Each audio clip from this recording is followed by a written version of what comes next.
Ian O'Neill for Severe MMA, and today I'm happy to be joined by Nadine Abbott Bissett ahead of her Combate Global Pro debut, the current IMMAF Atomweight World Champion, the current Atomweight and Strawweight Irish National Champion, and the current UK Fighting Championship Strawweight Champion. You've had a busy year so far, Nadine, and it's going to get a little busier this Friday for your pro debut. How are you? How are things? Thanks for joining me. Yeah, like I said, busy year so far. You're looking forward to your pro debut. How is Miami treating you so far? You're over there. You're just a couple of days away now. Yeah, no, it's now 2 days out, so we're weighing in tomorrow. Yeah, just can't wait to get going. I have to ask you, what did you have for breakfast this morning? Because I seen, I seen there was fry ups on Monday. There was pancakes yesterday. You're not having like the same kind of a normal fight week for someone. It's not a typical fight week for me anyway. Sure. So Jamie is actually fighting next weekend. So he's the one watching the weight all week. He's having like half a plate of breakfast. I'm having 4 plates of breakfast every morning. That is absolutely crazy. I was doing some laughing when I seen it. All right, it's like kind of opposites. Normally it's the other way around. It was whoever's over there. Combate, they asked me the other day, they were like, do you need a sweet sweat? Do you need a sauna? Do you need this? And I was like, nah, more. No, just throw me over an extra. Yeah, just throw me over an extra plate of pancakes. An extra few pancakes, and I might make weight. Nice. Is it like for you? Is it something that do you struggle to keep at the atomweight weight yourself? What's got you? Is your walk around weight 105, or do you have to do any cut at all? No. Like I actually walk around at 105, literally. Like after breakfast and all that, I weighed myself there after eating all there today. I'm 106. I got up to, I think that's probably the best I've got up to now is 106. Like, nice. That's yeah, like, but when I wake up in the morning, like I'll be 105, probably on the button, maybe even under it, like. So yeah. Do you like no weight cut, no nothing, like. Do you like that there's no weight cut? Obviously, look, weight cutting, it's not a great process. It's something that I don't like to see fighters doing all too much. Obviously, it's a part of the game, but is that something that you enjoy, not having to weight cut, or would you be a little bit worried about, wanting to put on that little bit of extra muscle or that little bit of extra weight maybe to kind of so that it translate over into your fight? No, like I feel like I'm full of energy going into fights, like never having to cut weight around. I've never been outside that Atomweight either, like. Nobody has ever been. I've never went in there and felt they were stronger. My last fight there at Strawweight, I obviously felt the difference there. Like, but yeah, what can you do? Like, she's probably about 10 kilo bigger than me on the night. But at the weight, no, I've never felt any kind of difference. Like, yeah, no, that definitely showed in the World Championships last year. Like, I mean, you're completely dominant in all of your opponents. Like, for me, is it something that you feel that you're going to have to maybe consider down the line as you kind of maybe move up in competition, or maybe get to maybe the top 10 in the rankings when you have women that might be cutting down to atomweight? Is it something that bothers you at all, or are you just happy to stay doing it as you're doing it for the time being? Yeah, probably eventually now. Like, I might start growing now a bit more. Like, I'm 21 still, only like.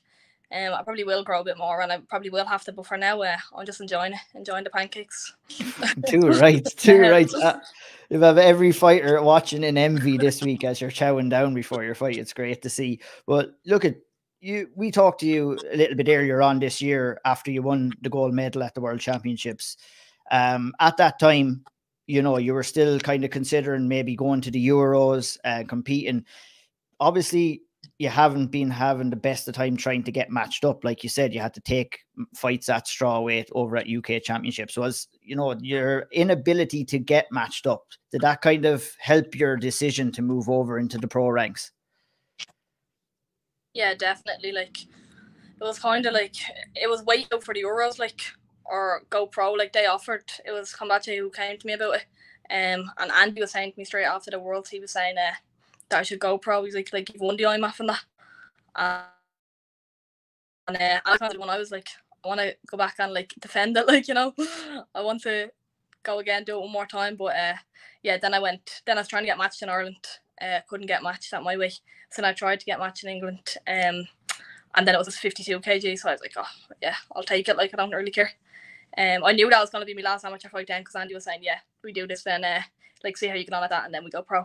And so yeah, I was like, great, I don't care, I'll do 52. Yeah, absolutely. So that decision process is kind of defined by yourself and Andy. You would kind of make that calls yourselves. You do those are the kind of decisions are made mainly by Andy or more by yourself, or how does that kind of work? Yeah, we both kind of just talk it out. Like he'd come and ask me about it, and yeah, then we both decided. Then it was time to go. Nice. So obviously, yeah, fighting up at strawweight not ideal. Like, what are some of the big differences? Obviously, you know, that little bit more strength can kind of outmatch the technique when you're fighting a bigger opponent. And I mean, that's not ideal for someone like you, you know, who's walking around at 106 or 105 all the time. Yeah. Like that over there. Like I weighed in a tracksuit doing a pair of runners, like at 47 kilo. I weighed in. I probably walked into the cage that night at 46 kilo, like, and yeah, she was probably up at like 55, 56 kilo, and then like I felt it straight away. Like she hit me like 3 shots straight away, and I felt it. Like I felt the power in her straight away. But yeah, I got the job done, thank God. Yeah, no. I watched that fight, actually. It was a really impressive performance. But look, even for me watching, you know, you could see that there was that little bit of strength advantage. But you know what? You found a way, and you did a great job there taking home that title. And, you know, a nice way to finish up your amateur career as well, really. Yeah. I was good. Yeah, I wanted to try get a belt then. Because I never actually fought in the show. That was my first time actually fighting in the show. All my fights were at IMMAF. Yeah. So I wanted to actually fight in the show before I went pro. Right. Yeah. No, I get you. Yeah. And that was another thing I was going to ask you. Yeah. It must have been nice to get that experience, that kind of fight night experience, because you're used to that tournament format. Exactly. And now you're going to get that plenty in the pro ranks. So, although Combate do kind of offer a lot of options for you as well, obviously a full atomweight division. They also offer that tournament style that you're used to as well. So is that something that kind of prompted your move over there? Yeah, 100%. Yeah, I'd love to do like a tournament style with them. Obviously I'm used to it from the IMMAF, and yeah, they seem to have a lot of atomweights. Like because I got offered like a good few different opponents, so there seem to be like there is people there. So I'm looking forward to now new fights with them. Yeah, actually, you're guiding me along with everything that I'm going to be asking you here, because it was like first it was Anna Summers, and then it was Sanchez, and now we're at Ariana Melendez. A couple of opponent changes throughout. That messed with you too much? I mean, I guess with the IMMAFs, you don't really know who you're going to be fighting anyway. So I would imagine that opponent changes is not going to be like too detrimental in your preparations or anything like that. Yeah, I wasn't really too focused on my opponent anyway. Like, I was more focusing on me. Yeah, I wasn't devastated over it like that. Like, you know, I just said, right, yeah, no problem.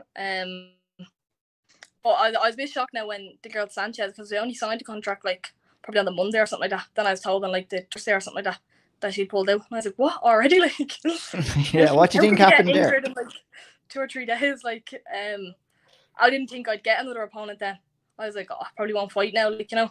And then they came back to me with like 1 or 2 other people, and then finally they came back to me with Hordan saying definitely, Ariana. So yeah, that's official now. Nice. No, yeah, I hope. We still have a couple of days, and it's been a bad look. I know Dee had a little bit of bad luck with Dee. That's what Jamie said to me. Jamie's like, imagine that happened. I was like, don't jinx me. No, don't. So yeah, Jamie's over there, which is just yourself and himself over there. Yeah, just me and Jamie over here. Yeah. Nice. After getting a good bit around the world with Jamie, obviously coming up, he's fighting as well. How is that like going around and experiencing all that and getting prepared for fights with him? And has combat sports been involved in both of your lives for a long time, or kind of how did it kind of get kicked off? Yeah, so he would have started first. Like, we started probably about 6 or 7 years ago. He started first. They opened a Team Ryano Atomweight. That's where we live in Atomweight. And then he was saying to me, oh, you should. I would always done sport, like I would always done like football, Gaelic, everything, like, you know. And he was like, you should join, but you're not joining my gym. You're not allowed to come down with me. So he told me, so I joined the HQ in Finglas. So he was training down a bit and I was training in Finglas, and then we just eventually trained both gyms out. He ended up coming up and training in Finglas now, and then I was allowed in his gym. Oh, nice. So you both ended up in Team Ryano in the end anyway. So obviously Jamie's over there with you and has been kind of by your side throughout your mixed martial arts. Like, obviously you have that sibling rivalry that goes on, and that kind of stem back into your house. And I know that he corners you and you corner him, and it must be good to kind of have that support there. And you know, you're kind of consumed by mixed martial arts inside the gym and outside the gym. Yeah, like in the house we'll walk by each other, get a little hook underneath each other sometimes. But, yeah, if we have a little fight in the house, yeah. I'll see that.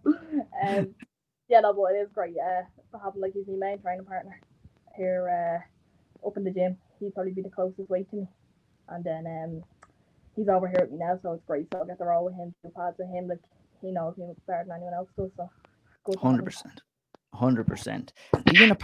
Being a part of Team Ryano now, Nadine. From the outside in, it looks like a real good place, a real solid gym, lots of talent coming up through the amateur ranks and in the professional ranks. There must be a real good buzz around the gym right now. Oh yeah, it's a great vibe, yeah. When you're up in the gym, like everyone just pushing each other and everyone do good. It's good to be part of, yeah. Yeah, 100%. Even Yourself, down to, like kids, like you have little kids who are out the worlds, Taylor and Lennon and stuff like that. Everyone like everyone's coming through the ranks now. Yeah, 100%. It's great. Like, I mean, yeah, to have that level of competition. Would you say that's nearly, you know, obviously we've all been following Team Ryano. I would probably go out on a limb and say it's probably at the best it's been when it comes to talent that's coming out of the gym that it's ever been at. Obviously, you have legends like Redzer and Neil Syrian and the likes that have come out of it in the past, but there's a serious amount of talent coming out of there right now. Yeah, 100%. Like you have Darby there as well, James Sheehan, me, pro. Then you have all the amateurs then, like Jamie, Paddy, Lewis, San Coakley made his debut. Like, you have loads of people coming through right now.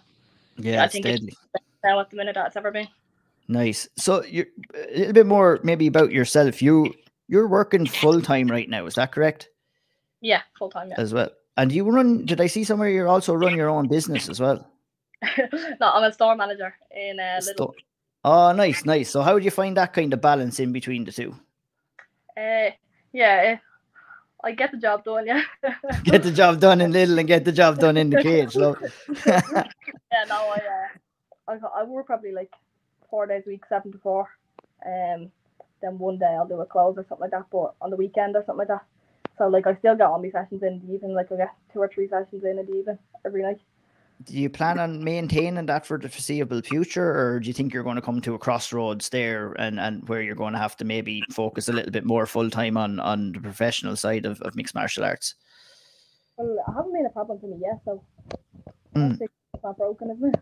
Yeah, absolutely. Yeah, I'm okay right now. Yeah, we'll see down the line, but yeah, right now I have no plans. 100%. Moving over from amateur to professional, what are some of the big adjustments that you've had to face so far in kind of your preparations and your training? Just doing the 5-minute rounds now rather than the 3 minutes. And yeah, the knees and the elbows obviously make a big difference. Like, you can't do some of the positions that you'd be in amateur, like, yeah. Off. Yeah, definitely. Like, it's something that everybody always says. I think Shauna said the same to me as well when I spoke with her. She couldn't wait to start throwing elbows. And for your style, I think that's going to really complement it as well, because, you know, strong grappler, always in dominant positions, and the ability to let off elbows there, I think you're going to find great success in doing that. Is that what you're kind of looking to do? But you're great. Like I said to you on the owl triangle as well, your ability to take the back is sensational. You're always hunting for the finish.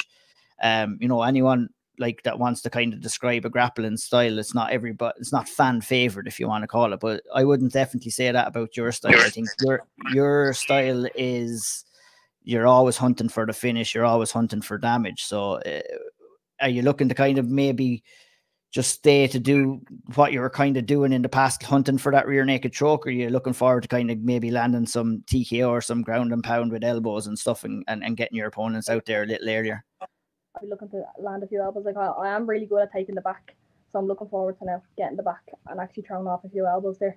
Sometimes, like, when you're trying to root for the rear naked choke, it is like at the IMMAF, a lot of them were just holding my glove, and like I was looking at the ref for a minute, but like, you don't want to look at them and say, "They're holding me glove," but no, they're just holding it there. But and I couldn't actually get the rear naked choke. But when you have elbows added in, then like, yeah, you're not going to be holding onto a glove for much longer. Like, absolutely, and there's smaller gloves as well. I think you're going to be fighting in. Yeah. I tried them. You're after getting Jamie and a few of your naked chokes there now in preparation with the new gloves now to get used to it, are you? Yeah, I said, stand here, let me throw off your elbow and you want to feel like. Yeah. Nice one. Your game plan against Ariana, is it going to be basically what we've seen before from you in the past, looking to try and get the takedown, secure the back, maybe get a rear naked choke or a TKO in? Yeah, just that forward pressure, press on her, and exactly look for the clinch, look for the takedown, get the back, and probably a few elbows now. I love it. You always have to get them off if you've been working on them. How do you see the fight playing out? Are you looking to kind of get it done quickly? Would you like to kind of get in there and get some cage time? What's your thought process? Are you just going to take it as it is? Yeah, I'll kind of just take every fight like as it is. If I see the open there, I'll take it straight away. Like, but if it goes to 15 minutes, I'm ready for the 15 minutes as well. Nice. What's your prediction? I think a rear naked choke or elbows from the back. I've been working the elbows from the back, so. Nice. That's good. One last thing. Thanks for taking the time. I won't keep you any long. One last thing I have to ask you. You know, you mentioned when we were on the old triangle, you know, the nerves got a little bit of the better of you ahead of the World Championship, and you needed the sick bucket. Will the sick bucket be required before this fight? Is that a constant problem, or have you kind of got over that? It didn't happen to me at UKFC, actually. Didn't happen to me over there. We'll see, because this is kind of like, it's like the IMMAF, kind of no audience or nothing like that. Yeah. I'll let you know. I'll update you. Yeah, do. I'll get to James.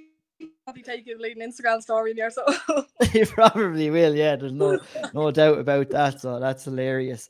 Do you enjoy even fighting in front of a crowd more so than kind of fighting in a quiet arena? It actually really doesn't bother me. Yeah, I didn't find any difference to it over in England or like that. That's why I wanted to get that fight in over in England, just in front of the crowd and that. Yeah, 100%. So if anyone is looking to tune in, Friday night, September's only a couple of days away. I'm assuming Combate will probably have a link up on Facebook that you'll probably share out. Yeah, I'm going to share it on my Instagram now today. Probably, yeah. And I have a share on Facebook already, so I'm going to share it on my Instagram today. I asked for definite, are they showing my fight? They said, yeah. Yeah, I know, because there's been a lot of confusion with fights being shown and broadcast. We had difficulties, but I'm glad we're going to be able to watch you take on Ariana Melendez this Friday night, September 9th. Really excited for your pro debut, Nadine. I wish you all the best in the fight. I look forward to watching along. I'll share out the link as well on my social media. We'll share it out on SevereMMA as well. Thanks for taking the time. All the best on your debut, and we'll talk to you down the line. Yeah, thanks very much, Ian. Thanks for having me. No bothers. Any shout outs before you go? Shout out to me, Team Ryano, and Jeff Hendrick for sponsoring me coming over here, and Rooster Perry in sorts. Nice one. Thanks so much, Nadine. All the best. September 9th, Ariana Melendez, Nadine Abbott Bissett's debut at Combate Global. Tune in. Don't miss out. Thanks for taking the time, Nadine.